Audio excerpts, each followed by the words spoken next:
Hello everybody! Today we're going to be ranking every single horror book that I read last year. As always, if any of these books take your fancy, please check content warnings before diving into any of them. I read 50 books in total last year, 40 of which were horror books, so they are going to be the ones that we're ranking today. Okay, so on screen we have the 5 tiers that I'm going to be ranking my books in today. At the top in S tier, we have my new personality trait. This is reserved for the books that I cannot stop talking about. I will probably mention them at every opportunity, and they are my absolute favorites from last year. Then next up in A tier, we have highly recommend. These are books that were still really good. They just didn't consume my every thought after I read them like the things in S tier have done. B is enjoyable. It's still a well-rounded good book. C tier could have been better. And at the bottom in D tier, we have I didn't really enjoy this book. There was only one book, I think, off the top of my head that I didn't finish last year, and I've not included it here because I didn't read it, and that was Hex. I want to say like at least 30% into that book, and I just really was not enjoying it, which is a shame because I've heard really good things about that book and that it was really creepy, but I just couldn't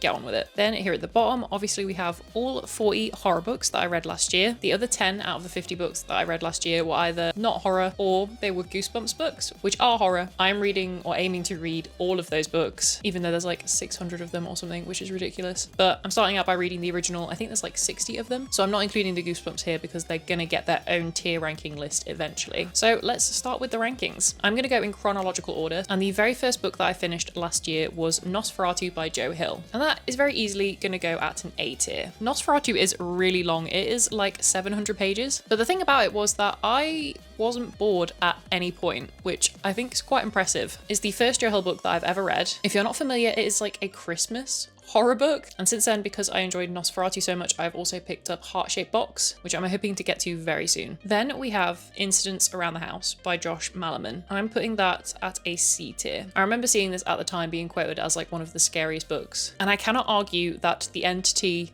in the book is very frightening, and it's quite a fast, easy book to read, but I just really couldn't get on with the perspective of the child that it was written from. Unfortunately, it just wasn't for me, but I think I've seen that they're making this into a movie soon, which I will definitely check out because I think it will translate really well into a movie. Then I read The Exorcist House by Nick Roberts, who is very quickly becoming one of my auto-buy authors. I've also read Mean-Spirited, which is hands down one of the scariest books that I've ever read. Nick Roberts is just incredible at writing jump scares into his work, which until I started reading more horror, I didn't really realize was a thing. But there'll be moments that you do not see coming and they will genuinely make you jump. Now we have what I think is going to be our first D tier book, and that is Chlorine by Jade Song. Chlorine feels like less of a horror compared to some of the other books on this list. It's about this girl, it's kind of a coming of age story, and she is obsessed with becoming a mermaid. I thought the concept sounded so cool, but I just think I don't really enjoy the slice of life kind of stories, even though I cannot deny that there is a scene in this that I'm sure if you've read this book, you know what I'm referring to, was crazy, and it was what I was waiting for the whole book. I needed more. On the opposite end of the spectrum,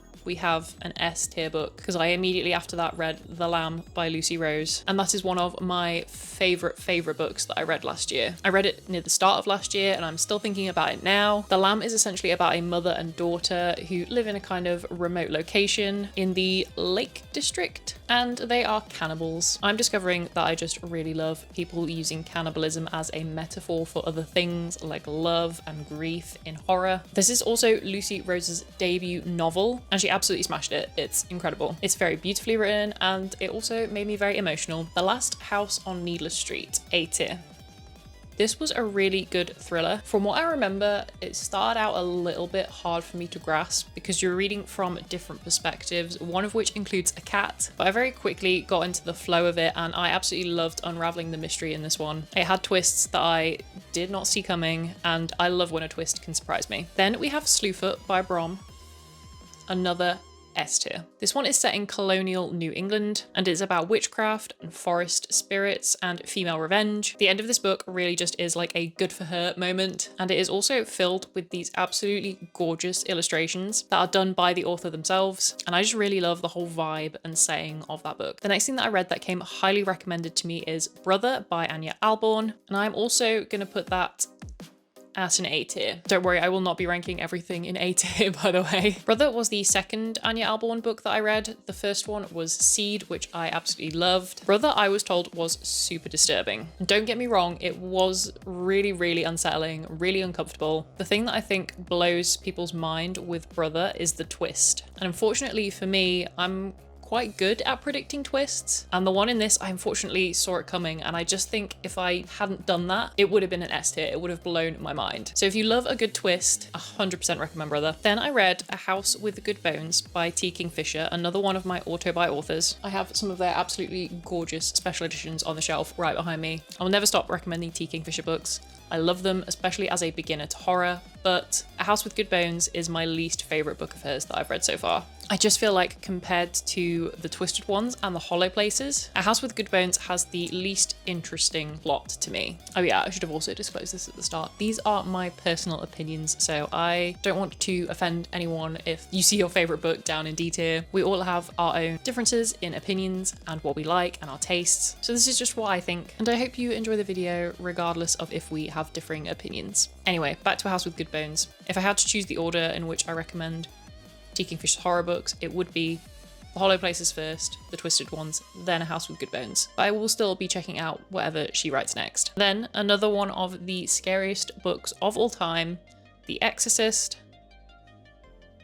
A tier. Something about me is that I really love religious horror, so this was right up my street. There were some scenes in The Exorcist that actually had me wanting to leave the lights on, and I found the discussion of science versus religion really interesting in this, and also learning more about how they go about conducting exorcisms and having to gather evidence beforehand. I just found it very creepy and interesting at the same time. The Only Good Indians by Stephen Graham Jones. I'm gonna pop at a B tier. I listened to this one on audiobook. I have included books in here that I've also listened to on audiobook, not just physical books that I've read. This was very cool, but felt a little bit long in my opinion. And I didn't find myself like itching to listen to more of the audiobook. I think especially at one point because we spend so long with one character and then it jumps to another set of characters, and that kind of threw me off a little bit. But I really enjoyed the author's writing, and I've heard really good things about Buffalo Hunter Hunter, which I will 100% be checking out at some point. Then The Perfect Child by Lucinda Berry. A tier? I'm leaning towards S tier, but I think I'm going to put it in A tier. If you like the movie Orphan, The Perfect Child is the perfect book for you. It is just a whole book of tension and being really nervous about what this kid is going to do next. Basically, it's about a doctor and his wife that really want a kid, and then one day this neglected child turns up at the hospital. The dad really bonds with her and they decide that they're going to adopt her and bring her home, and when they do, things start to take a turn and spiral, and it will put you on the edge of your seat. Pen Pal by Dathan Orbach. B. This book I featured in the most disturbing books that I've ever read. It's another one that I feel like dragged a little bit in certain places, but oh my god, if it doesn't fill you with dread, and the ending just made me want to stare at a wall. Mr. Magic by Kirsten White. C tier. I really had high hopes for this book. The concept sounded incredible. It's basically about a TV show that there is no surviving evidence of online, but people remember watching it as kids, and then the childhood actors from it decide to reunite, and they're trying to unravel the mysteries of what happened when they were kids. Something went wrong when they were filming an episode, but it just really didn't land for me. I was hoping for more mixed media, I think, and the titular character, Mr. Magic, didn't appear in it as much as I wanted him to. He sounded so creepy, and I just wish there was more of him. The Artist by the lovely Inigo Mort. That is going an A tier. Inigo, who I follow on TikTok, is absolutely lovely and does so much for the horror community. He published a book last year and it is so good. It's like 100 pages. It's really short, so you can absolutely breeze through it. It's got creepy paintings in it and a cabin in the woods. There's so much to like about that book, and I cannot wait to see what else Inigo comes up with in the future. Another audiobook that I listened to and absolutely loved was The Family Experiment by John Mars. The A tier is very quickly filling up here. I need to put some in some other categories. And if you do want to check it out, I really recommend the audiobook. It was incredible. They had a cast of different people for all of the different characters, and this is one of those thrillers that as soon as you finish the chapter, you immediately want to know what happens next. Very addictive, kind of like a popcorn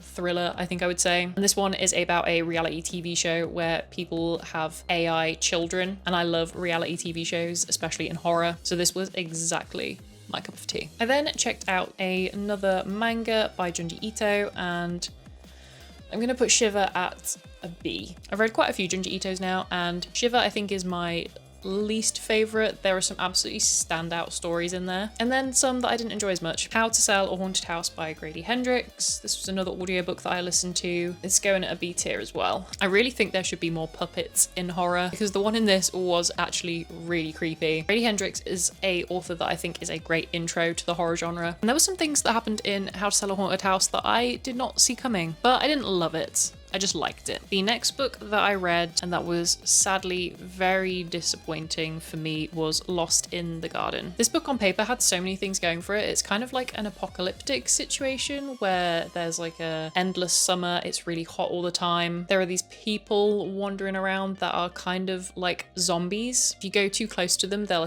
you, but otherwise they just kind of wander around aimlessly. And then there is this town that people are warned of from childhood. Do not go there because you won't come back. Every single one of those things intrigued me so much, but the book is over 400 pages and I really found myself struggling to finish it. I was just really disappointed in this one because I had quite high expectations and I just really wanted to like it, and I didn't. I then went on a binge of listening to The Other Clown in a Cornfield books, and the second one, Friendo Lives, I'm gonna put at a B tier. I think these books are very easy to read.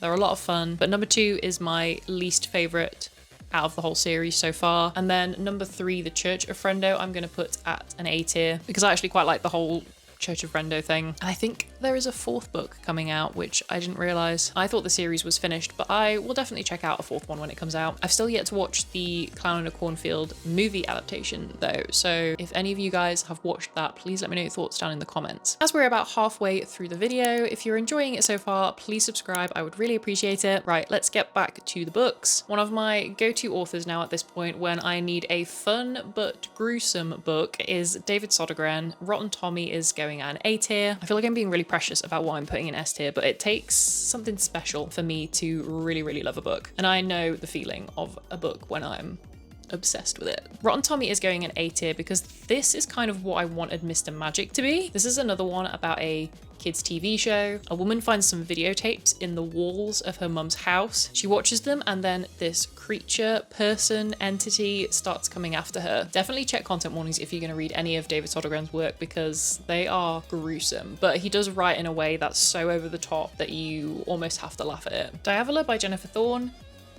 A tier. This one I can imagine would be perfect to read in the summer. It's about a woman and her family going to a Tuscan village where they rent out this big house where they can spend a holiday all together. There is this creepy tower that they are told never to go into, but obviously they do. And this one is a really interesting mix of horror and also kind of like family drama. The next book that I read after that was Bunker Dogs, which I'm gonna put at a C tier. This one was really just not what I was expecting it to be, and it just wasn't really something that I enjoyed that much, but I loved the setting because it is set in a underground bunker. That is super cool. Just not for me, I think, because I've seen other people really rate that book. The Long Walk by Stephen King, B tier.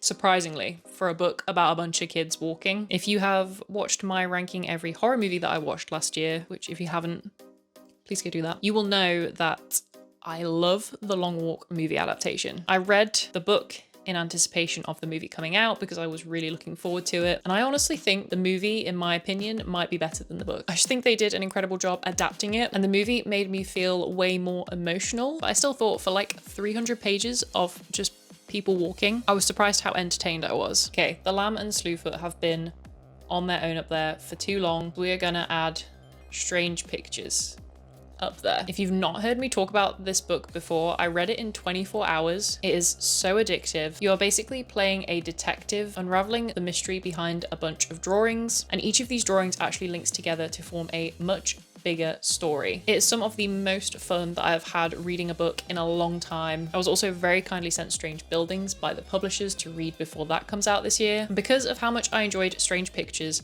I went out and immediately bought Strange Houses. Also read that book in 24 hours, but this one is going at a B tier. Still really liked it, but in comparison to Strange Pictures and now also having read Strange Buildings, Strange Houses is definitely my least favorite of the three. The twist and how everything ties together at the end of Strange Houses didn't feel as flawless to me, and it honestly left me feeling a bit confused in places. But as books that you can just sit down and read and you won't want to put them down until you've finished, Uketsu's books are incredible. Definitely recommend picking up Strange Pictures first though, 110%. The Stepford Wives is going at an A tier also. Considering how long ago The Stepford Wives came out, I didn't know much about this book, and I certainly didn't know the twist. Before that, I had read Rosemary's Baby by Ira Levin and absolutely loved that, and The Stepford Wives is also really good. It's about a family that moved to a really nice town, but there is something suspicious about the women in this town, and the woman in this family sets out to figure out what it is. It's super short, you can read it really fast, and it's a very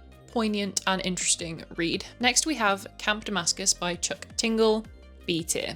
Another religious horror, and I want to say the first half of this book, I really loved it. It was kind of mysterious and really creepy, but the second half I didn't enjoy as much. PTSD Radio, volumes 1 and 2. I feel bad, but I'm gonna put it at a C tier. The reason I say that I feel bad, I did enjoy it, and I don't know if this is something that relies on me having to read the rest of the series to understand it better, but the story just didn't make sense to me. There wasn't really a through line. And yes, maybe I do have to read the other volumes in order to get the full picture, but because I didn't enjoy volumes 1 and 2, I don't really feel like picking up the other ones. If you've read all of the volumes of PTSD Radio, can you please let me know, am I missing out on something here? Because I could be convinced to read the rest of the series. And the art style is undoubtedly awesome and very creepy. Victorian Psycho, D tier. This is another audiobook that I listened to. I think it's marketed as kind of like American Psycho, but a governess in the Victorian era. It's pretty shocking in places, but I just didn't think the story was strong enough. Whenever I think about this book, since I read it, I feel like I realized that I enjoyed it less and less. I didn't really like any of the characters. They didn't feel like they had much depth to them. The Shuddering, another Anya Albin book, that's going at a C tier. I clearly went through something in the third part of the year where I just wasn't enjoying the books that I was choosing as much. The Shuddering, similar to Victorian Psycho, I didn't like any of the characters, and I think maybe that's intentional, but when none of them are that likable, other than a dog, I just didn't find myself wanting to pick it up and carry on reading it. And it is easily my least favourite Anya Albin that I've read so far. We brought it back though after that, because then I read We Used to Live Here, which is easily an A tier. Tempted to put it at an S tier. Something you need to know about me is that I absolutely love House of Leaves, and We Used to Live Here is very reminiscent for me of House of Leaves, but like an easier version of it. I was so intrigued by this book. I couldn't wait to read it. I didn't want to put it down, but it did leave me wanting a little bit more. I don't need everything to be explained to me in a book in order to enjoy it, but it was more frustration because I wanted more because I was enjoying it so much. Maybe Marcus Kluber will write some more books in this world, which I would really love. It's about a couple that buy a house to renovate, and then one day a man and his family turn up on the doorstep, and the father says, I used to live in this house when I was a kid. Can I show my family around? One of the women in this couple, who's a bit of a people pleaser, says, yes, sure, you can have a look around, and then suddenly she finds it very hard to make them leave. And with their arrival, other very strange things start to happen. Then we have one of my favourite books of last year, maybe one of my favourite books, period, and that is The Weight of Blood by Tiffany D. Jackson. Without a doubt going an S tier. This is another one that I listened to on audiobook, and if you can, really listen to the audiobook. It's another one where they have like a cast of people for the characters, and it's so good. It makes you so immersed. The story is basically a retelling of Carrie, but with its own twists that I hazard to say make it better than Carrie. This book made me super emotional, and I haven't stopped thinking about it since I read it. It is hands down one of the best things that I've read in a long time. Then we have more of a thriller, The Castaways is going an A tier. Another thing you should know about me is that Lost is one of my favorite TV shows, and this book features a plane that disappears, no one knows where it goes. The castaways end up on a desert island, and I just felt like I was in Lost territory while I was reading this, and I love anything that can recapture some of the magic of Lost. There are no smoke monsters in this one though, I will warn you now. The other half of this book is about one of the castaways' sisters who is also supposed to be on the plane with her. She is unraveling the mystery of what happened to the plane, and I had a really good time with this one. We're down to the final 5 books. Another audiobook that I listened to was The Lake It's going at a D tier. This is another one that sounded really cool, but then the execution just wasn't for me. What I liked about this one is that it was set in a supposedly haunted castle, but after that, it just became kind of predictable and almost too much the same. Like some of the twists were the same kind of twist. You Weren't Meant to Be Human.